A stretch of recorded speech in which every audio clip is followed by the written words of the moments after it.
Well, good morning, everybody, and welcome to the year 2017. That's right, you made it over. What a blessing, huh? Ready or not, the wheels have already started turning.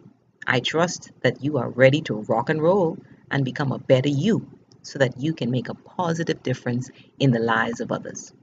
Well, if this is your first time joining me, let me introduce myself. I am Dr. Charmaine Miller, a former classroom teacher, now an educational consultant, human resource trainer, motivational speaker, and adjunct professor in the School of Education at the University of the Bahamas. Well, with it being a new year, I am sure you've had people ask you about your goals, right?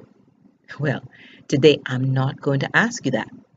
I want to take a different approach and ask you to consider one word, just one word. You're probably looking at me strange, and wondering how in the world a single word can help you with being more productive and on purpose this year. Well, I'm glad you asked. One of my virtual mentors, John Gordon, taught me a few years ago about selecting a word rather than focusing on a litany of goals at the beginning of the year.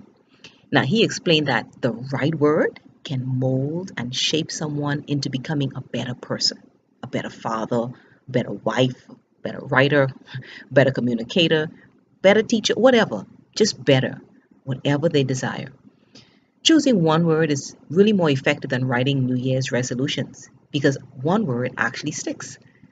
9 out of 10 people, believe it or not, fail with their resolutions. And most of them forget such resolutions by the second week of January. Can you believe that? But having a single word as your year long theme becomes the driving force for every area of your life. For example, one year my word was focus. I really needed that word.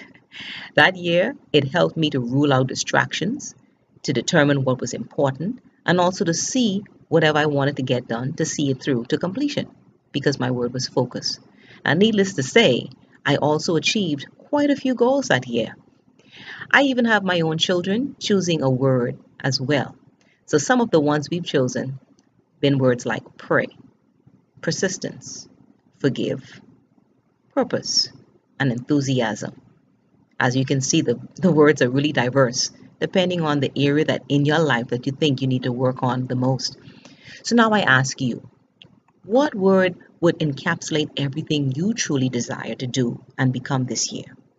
This is a word that should impact every dimension of your life: mental, physical, emotional, relational, spiritual, even financial.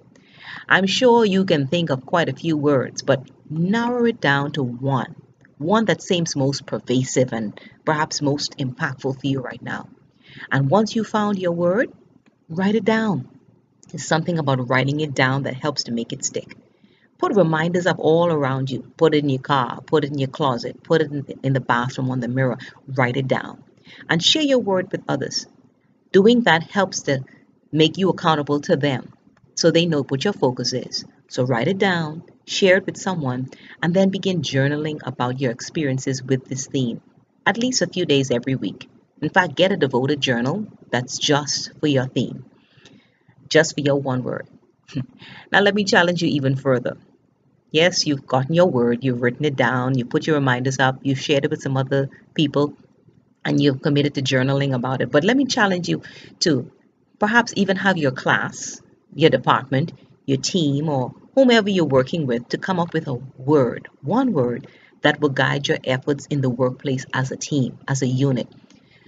One word for this year. You'll be amazed at how it will drive you all as a unit. This word will help you to write a new and exciting chapter in your life. Trust me on it.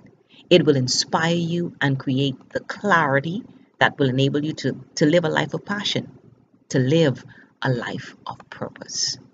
If this video has helped you or encouraged you in any way, feel free to share it with a friend or tag them in on this video. In the meantime, let's choose to keep learning and to keep growing because what we learn becomes a part of who we are. And like Einstein said, once we stop learning, we start dying. So never stop learning because life will never stop teaching. Until next time, all the best for 2017.